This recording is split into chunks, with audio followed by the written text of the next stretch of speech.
प्रधानमंत्री आदरणीय नरेंद्र मोदी जिंदाबाद। अब की बार नरेंद्र मोदी जिंदाबाद। नरेंद्र मोदी जिंदाबाद। जिंदाबाद जिंदाबाद नरेंद्र मोदी जिंदाबाद। जिंदाबाद जिंदाबाद। अब की बार 400 पार, अब की बार 400 पार। अब की बार फिर एक बार मोदी सरकार, फिर एक बार मोदी सरकार मोदी है तो है। गारंटी है। मोदी है तो मोदी है तो गारंटी है। हर हर मोदी, हर मोदी, हर हर मोदी। हर मोदी। भारत माता की।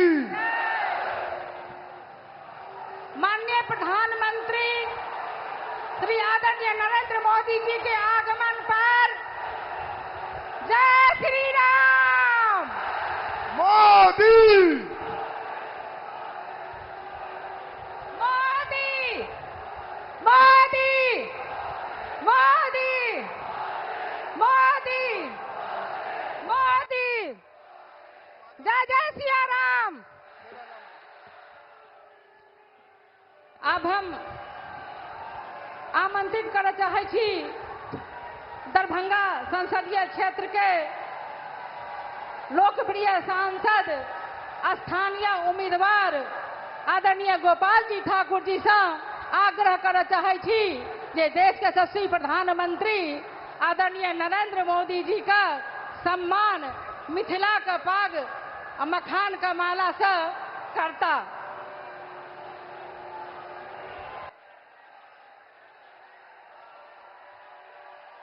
आदरणीय मधुबनी का नरेंद्र मोदी जिंदाबाद। अब की बार फिर एक बार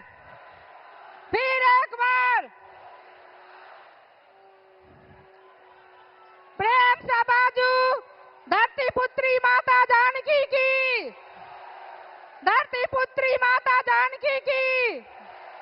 जय श्री राम, जय जय सिया राम।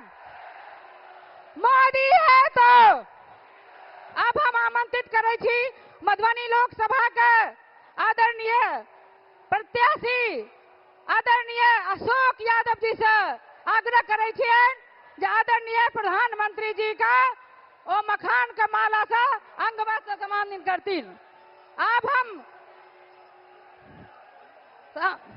हम आग्रह करे छी समस्तीपुर के प्रत्याशी संभवी चौधरी जी से जो अंग वस्त्र से सम्मानित करतीन। अब हम आग्रह करे छियन जदयू के नेता आदरणीय मदन सहनी जी से जो गौतम बुद्ध का तस्वीर से माननीय प्रधानमंत्री जी का सम्मान करतीन।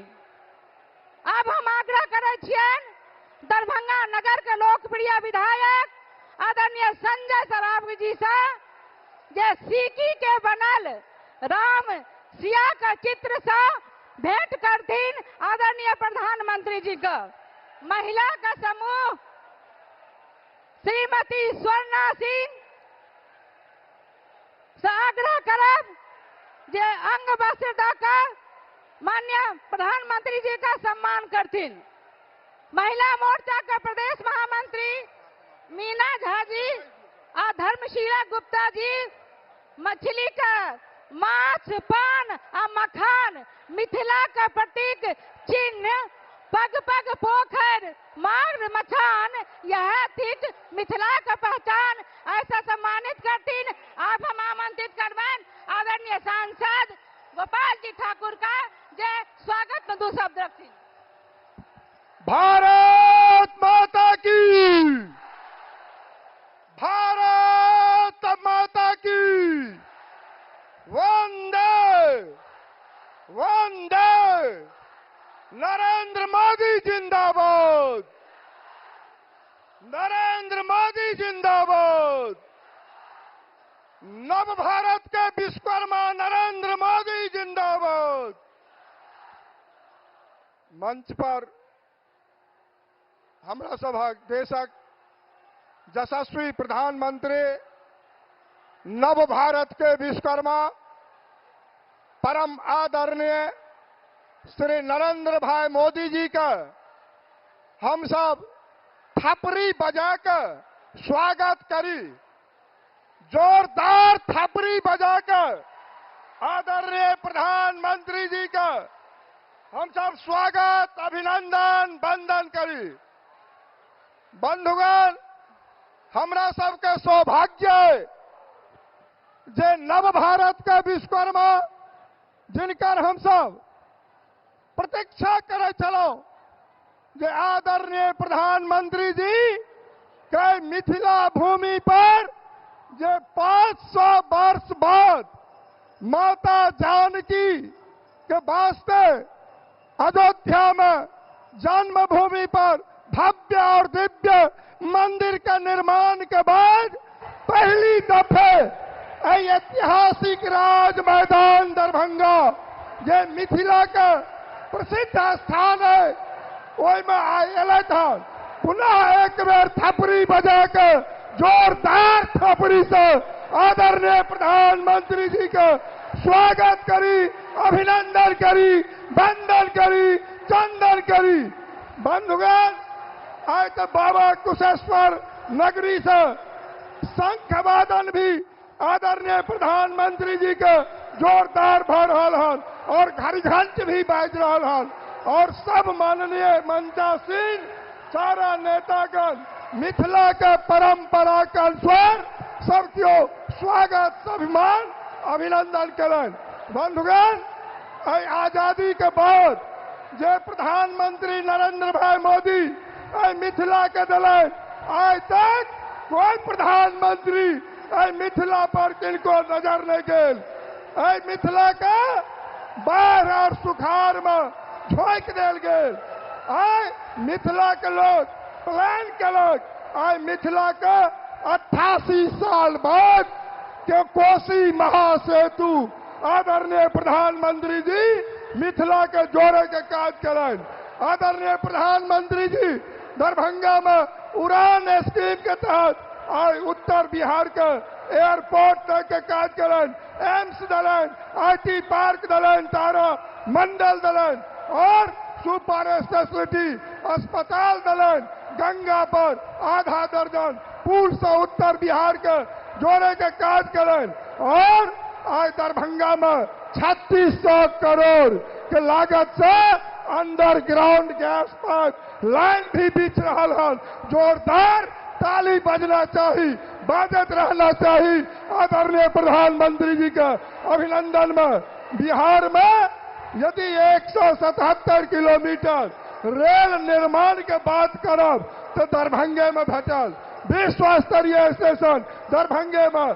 एहन प्रधानमंत्री जी का अभिनंदन वंदन बारंबार हम सब जोरदार एक बेर ताली के गड़गड़ाहट, थपरी के गड़गड़ाहट अभिनंदन करी। बहुत बहुत धन्यवाद।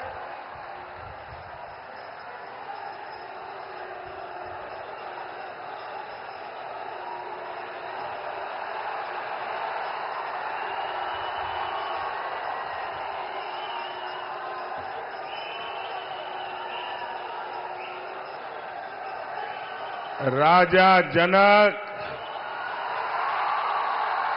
सीता मैया,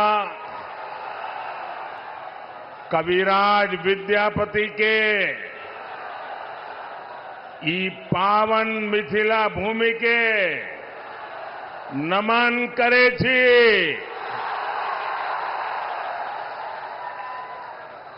मैं दरभंगा की धरती से स्वर्गीय महाराजा कामेश्वर सिंह जी को भी प्रणाम करता हूं। एक तो मिथिला की ये पुण्य भूमि और दूसरा आप जनता जनार्दन का आशीर्वाद। इससे बड़ा जीवन का सौभाग्य क्या हो सकता है।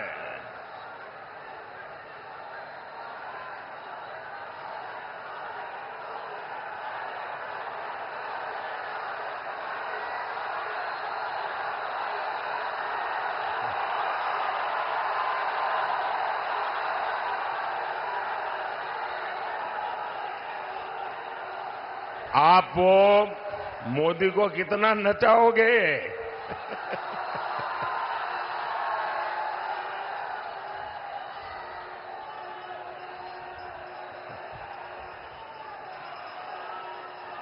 वो एसपीजी वालों को कहिए वो मोदी को कब्जा कर ले।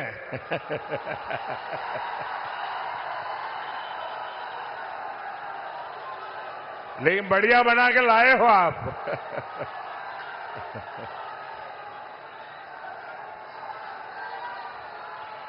आपका बहुत बहुत धन्यवाद जी। बोलिए भारत माता की, भारत माता की। ये एसपीजी वालों को दे दीजिए। हाँ।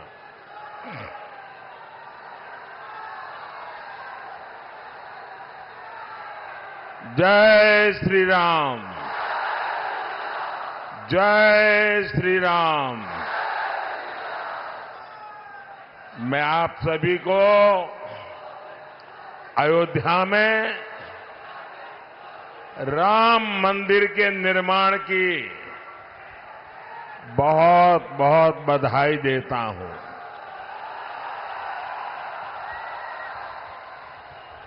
पांच सौ वर्षों के बाद हमारा इंतजार समाप्त हुआ। 500 साल तक ये हमारे पूर्वज संघर्ष करते रहे, बलिदान देते रहे और कभी भी निराश नहीं हुए। हमारे पूर्वजों को पता था कभी न कोई बेटा पैदा होगा, कभी तो कोई बेटा पैदा होगा जो 500 साल के इंतजार को परिपूर्ण करके भगवान राम मंदिर। और साथियों, इंतजार सिर्फ राम जी का ही थोड़ा था, सीता मैया का भी तो था और हमारे मिथिला के भी तो था।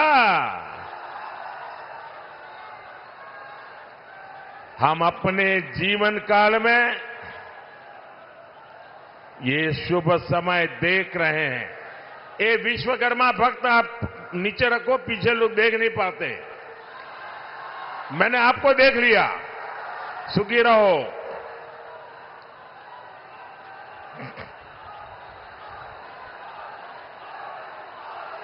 ये शुभ समय, ये हमारे लिए बहुत बड़ी बात है। साथियों, जब अयोध्या में रामलला की प्राण प्रतिष्ठा हो रही थी, तब मैंने कहा था कि अब भारत आने वाले 1000 साल का भविष्य लिखेगा। कई बार इतिहास की एकाध घटना भी कई शताब्दियों का भाग्य तय कर देती है।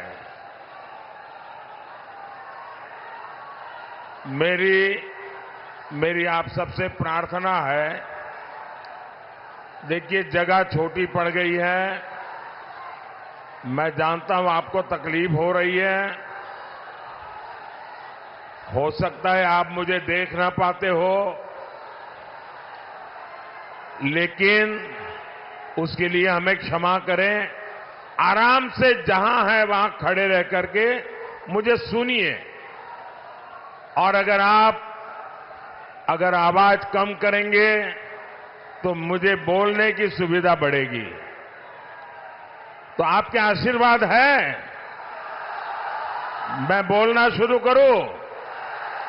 आप शांति रखोगे? आप इतने अच्छे लोग हैं। आज से 1000 साल पहले जब पश्चिम से भारत पर हमले होने शुरू हुए थे, तब किसी ने नहीं सोचा था कि भारत 1000 साल की गुलामी में गिर जाएगा। जो बिहार देश को दिशा दिखाता था, वो ऐसे संकटों से घिरा कि सब कुछ तबाह हो गया। लेकिन साथियों, भारत के भाग्य ने आज एक बार फिर करवट ली है। बिहार के भाग्य ने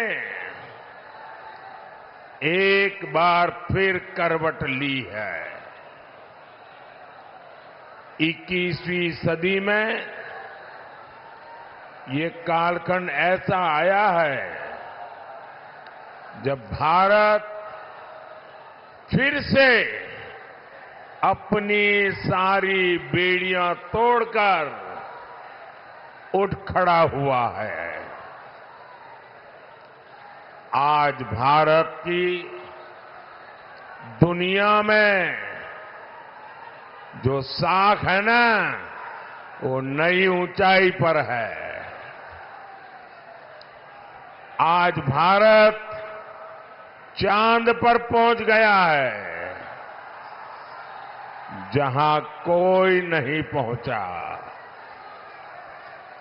10 साल पहले हम दुनिया की 11वें नंबर की अर्थव्यवस्था थे। सिर्फ 10 साल में हम दुनिया की 5वें नंबर की अर्थव्यवस्था बन चुके हैं।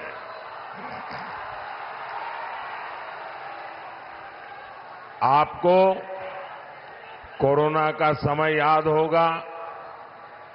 100 साल का इतना बड़ा संकट आया था। पूरी दुनिया सोचती थी भारत तो गया, भारत तो बर्बाद हो जाएगा, दुनिया भी बर्बाद करेगा।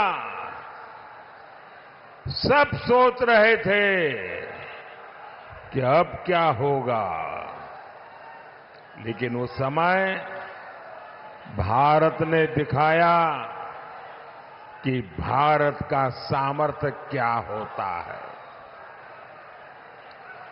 भारत उस संकट से निकला, दुनिया को भी राह दिखाई। लेकिन साथियों,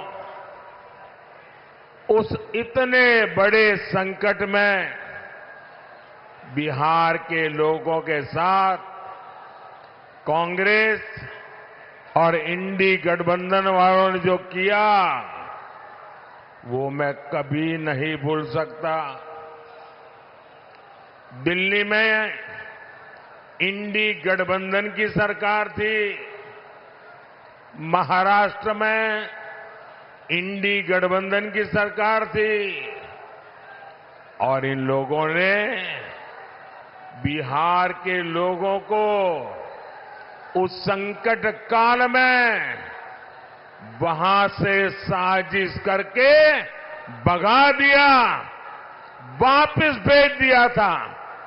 मेरे बिहार के नौजवानों को, मेरे बिहार की बेटियों को दिल्ली से इंडी गठबंधन की सरकार वालों ने भगाया था। महाराष्ट्र से इंडी गठबंधन वालों ने, सरकार ने भगाया था। मैं जरा बिहार के नौजवानों को पूछना चाहता हूं, जिन्होंने आपके साथ ये जुल्म किया, क्या उन्हें माफ करेंगे? क्या इस चुनाव में हिसाब चुकता करेंगे कि नहीं करेंगे? बिहार के लोगों को बसों में बिठाया गया और बीच रास्ते छोड़ दिया गया।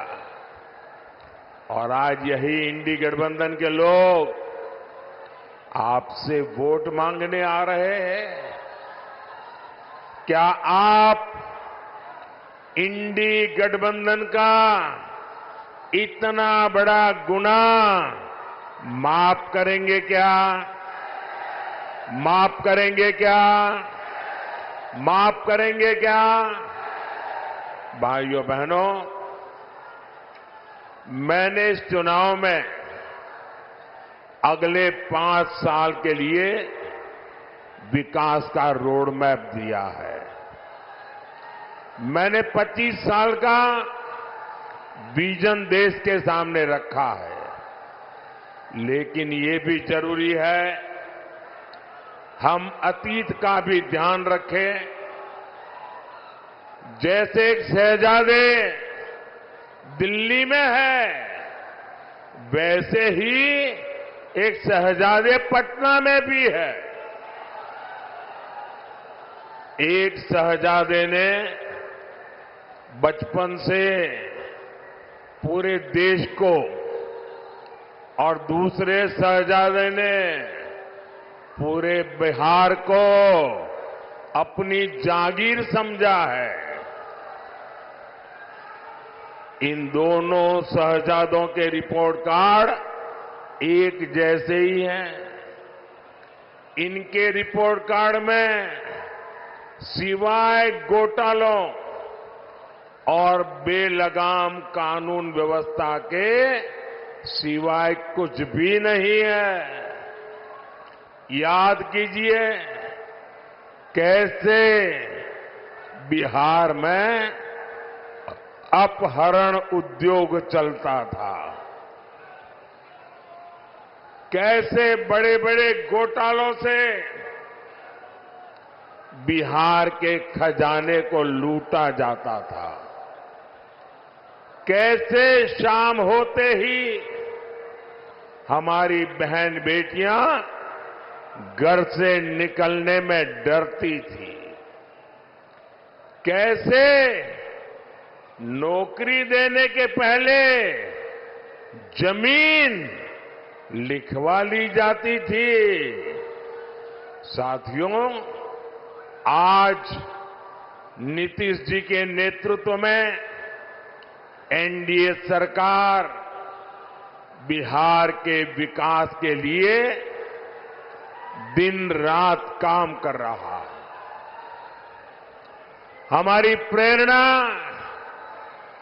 कर्पूरी ठाकुर है, जिन्हें कुछ समय पहले भारत रत्न देने का सौभाग्य हमें मिला है। पिछले 10 साल में बिहार में हमने 40 लाख गरीबों को पक्के घर दिए हैं, करीब 1.25 करोड़ गैस कनेक्शन दिए हैं। आज गरीबों को मुफ्त राशन, मुफ्त इलाज मिल रहा है। और अब मोदी ने ये भी तय किया है कि आपके परिवार में बिहार में कोई भी 70 साल की ऊपर के बुजुर्ग होंगे तो अब उनके संतानों को उनकी बीमारी में इलाज का खर्चा नहीं उठाना पड़ेगा। अब ये खर्चा दिल्ली में आपका ये बेटा उठाएगा।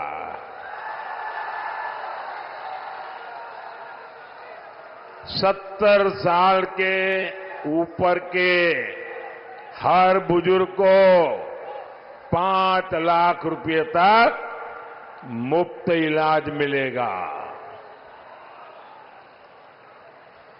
मेरे बिहार के साथियों, मेरे दरभंगा के साथियों, मेरा एक काम करोगे? जरा हाथ ऊपर करके बताइए, करोगे? पक्का करोगे? देखिए, काम करना।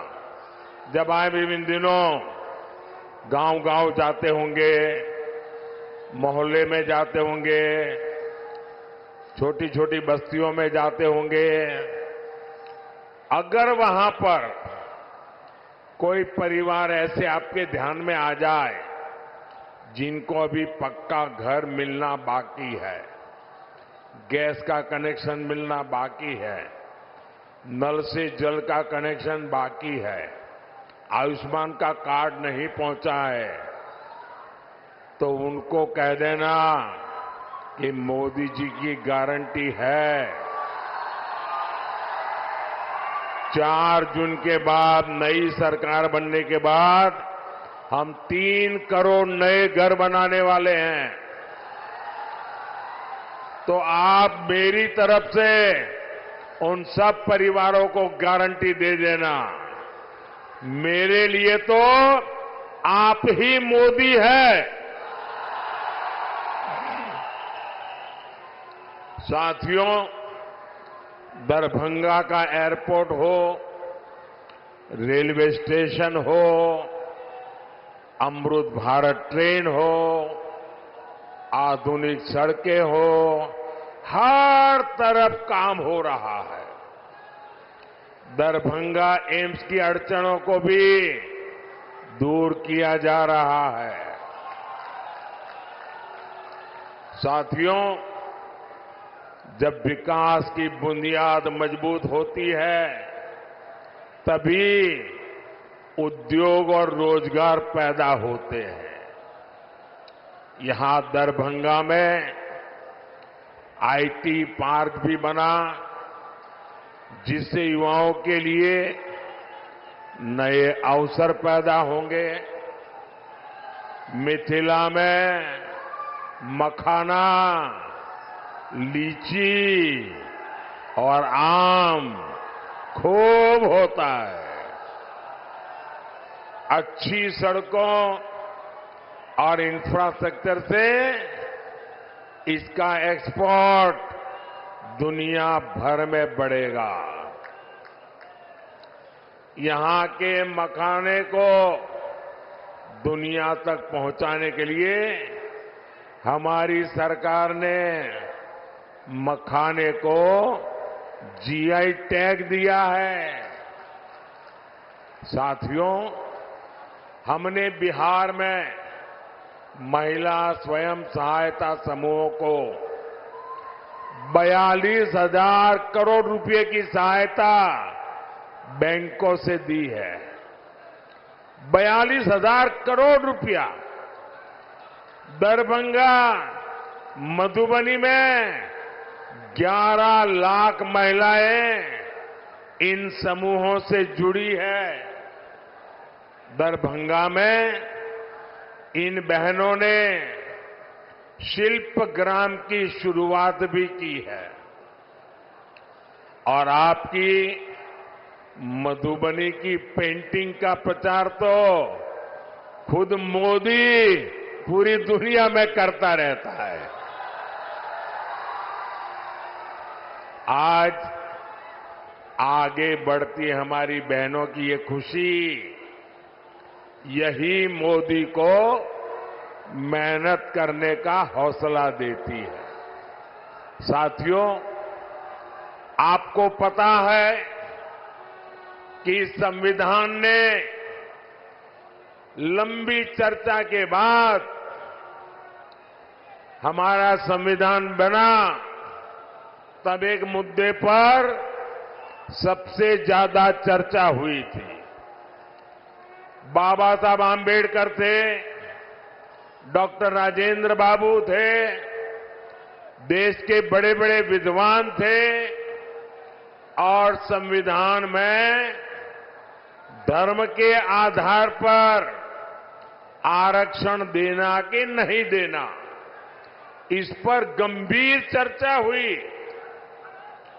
और बाबा साहब के नेतृत्व में संविधान सभा ने 75 साल पहले तय किया कि हमारे देश में धर्म के आधार पर आरक्षण नहीं दे सकते हैं, देश को फिर से नहीं बांट सकते हैं।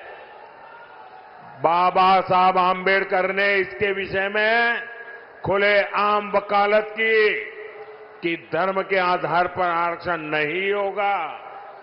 इतना ही नहीं, पंडित नेहरू ने भी धर्म के आधार पर आरक्षण का विरोध किया। लेकिन अब जब हमारे गरीब एससी, एसटी, ओबीसी का कांग्रेस से मोहभंग हो गया है, तो कांग्रेस नेहरू जी की भावना के खिलाफ जा रही है, बाबा साहब आम्बेडकर के पीठ में छुरा भोंक रही है, संविधान को तोड़ने मरोड़ने में लगी है। कांग्रेस लगी हुई है कि ओबीसी कोटे को कम करके धर्म के आधार पर उसमें से डाका डाल के मुसलमानों को आरक्षण दे दिया जाए। दलितों के आरक्षण में से डाका डालो, आदिवासियों के आरक्षण में से डाका डालो, और कांग्रेस की साजिश में आरजेडी भी कंधे से कंधा मिलाकर चल रही है। 2007 में बिहार के शहजादे के पिताजी ने मुस्लिमों को ये आरक्षण में से निकाल करके कोटा देने की बात कही थी। रेल मंत्री के रहते हुए उन्होंने रेलवे अधिकारियों को कहा था कि मुस्लिमों के लिए कोटे का इंतजाम किया जाए। सोचिए, ये एससी, एसटी, ओबीसी का आरक्षण छीनकर को मुस्लिमों को देना चाहते हैं। आप मुझे बताइए, धर्म के आधार पर ओबीसी, एससी, एसटी आरक्षण अगर कटेगा तो यादव, कुर्मी, इन समाज का हक भी बचेगा क्या? सब कुछ खत्म हो जाएगा। पासवान, मुसहर, रविदास, दानुक समाज के हक पर ये डाका डालने में उसकी फिराक में है। साथियों, मैं पिछले 12 दिनों से कांग्रेस को और उनके चट्टों-बट्टों को आरक्षण के मुद्दे पर चुनौती दे रहा हूं। मैंने उनसे कहा है, मैंने लिखित में मांगा है कि इंडी गठबंधन धर्म के आधार पर एससी, एसटी, ओबीसी का आरक्षण छीन करके मुसलमानों को नहीं देंगे। धर्म के आधार पर आरक्षण के लिए संविधान के साथ खिलवाड़ नहीं करेंगे, लेकिन इनके पेट में पाप है। 12 दिन से मैं मांग कर रहा हूं, ये चुप बैठे हैं। साथियों, मैं आपको विश्वास दिलाता हूं,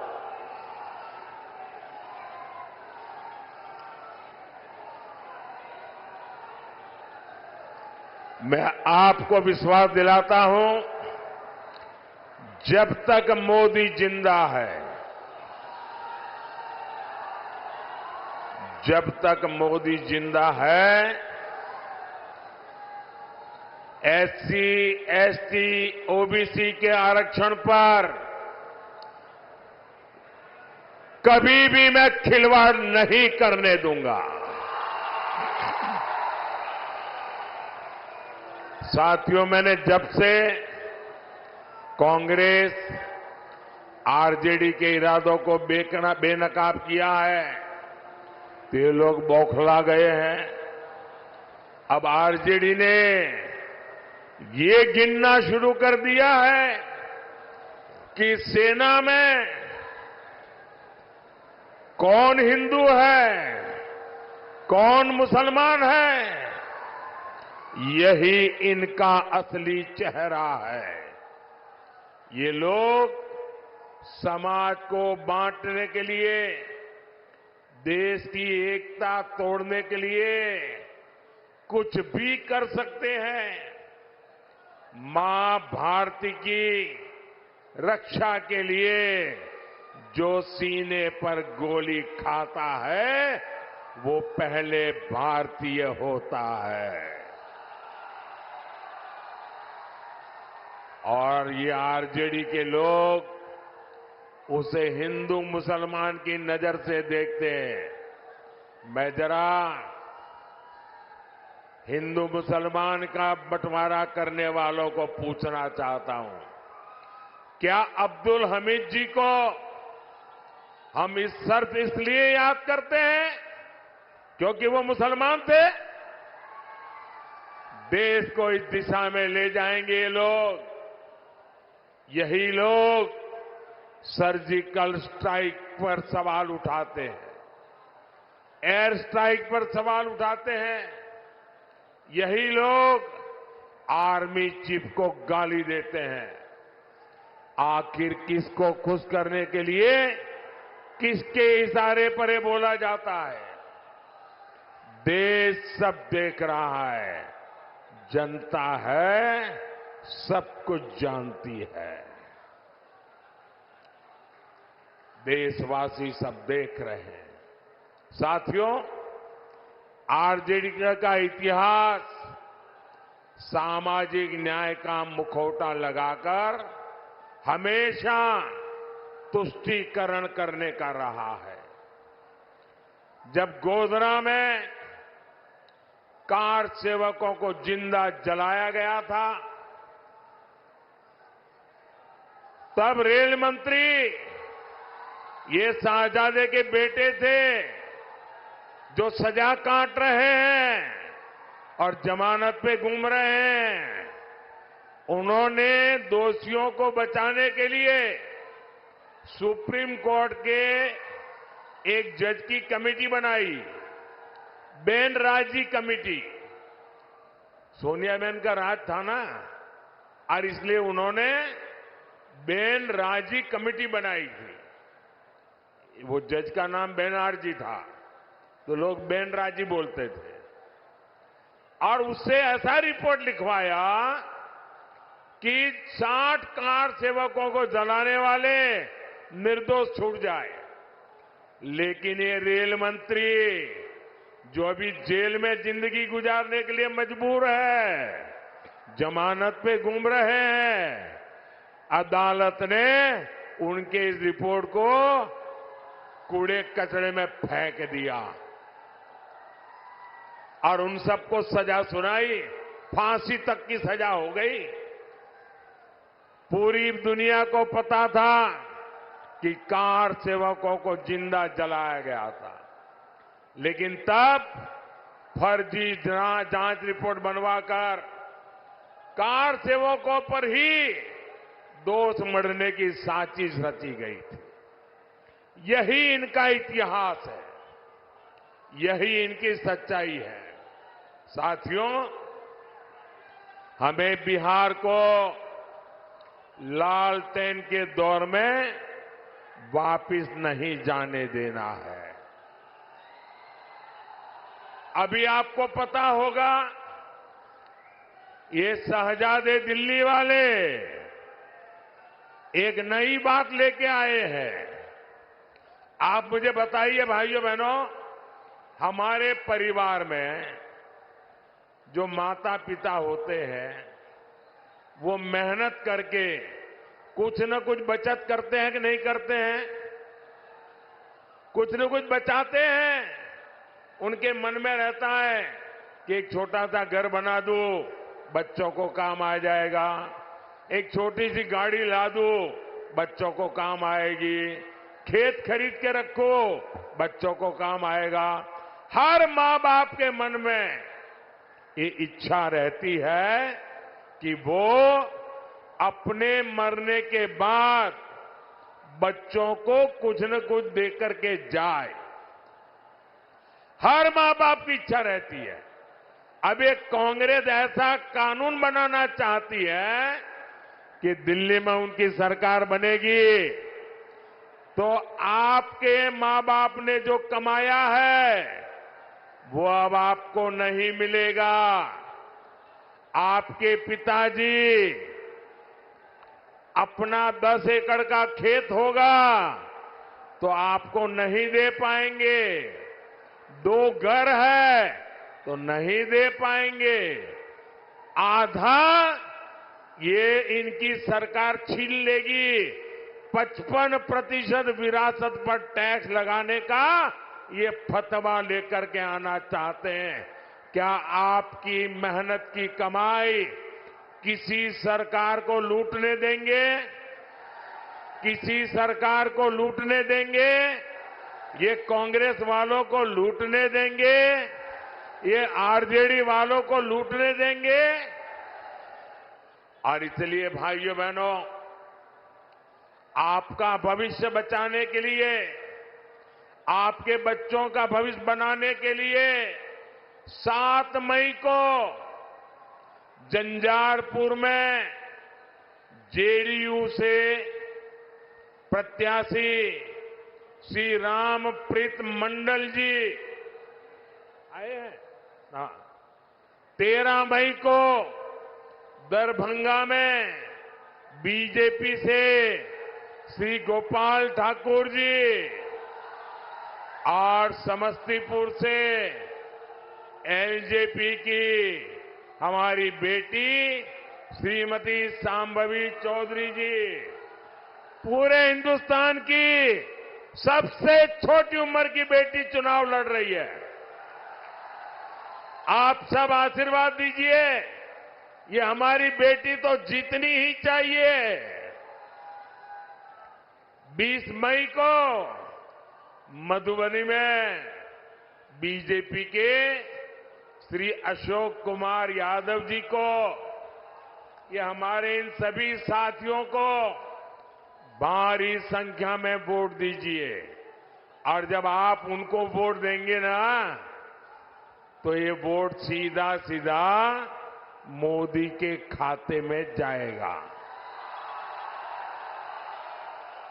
मोदी को मजबूती मिलेगी और मोदी मजबूती से आपकी 5 साल और सेवा करेगा। तो घर घर जाएंगे, ज्यादा से ज्यादा मतदान करवाएंगे। पहले मतदान फिर जलपान, ये पक्का करेंगे। अच्छा, मेरा एक काम करेंगे, जरा हाथ ऊपर करके बताइए, करेंगे? मेरा काम करेंगे।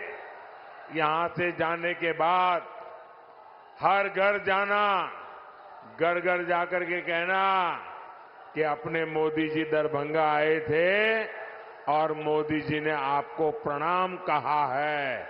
मेरा प्रणाम पहुंचाएंगे, घर घर मेरा प्रणाम पहुंचाएंगे। बोलिए भारत माता की, भारत माता की, भारत माता की। बहुत बहुत धन्यवाद।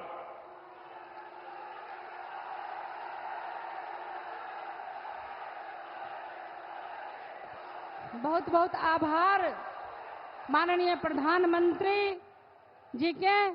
आई मिथिला का पावन भूमि पर, जनक नंदिनी मां सीता के भूमि पर बहुत बहुत आभार।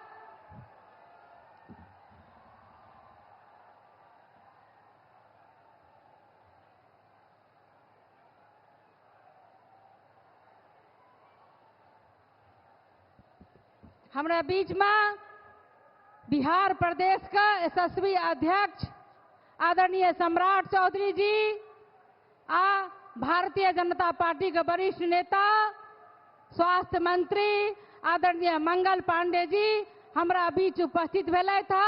हुनका मिथिला जगनंदिनी जानकी के धरती पर हृदय से अभिनंदन करै छी, स्वागत करै छी।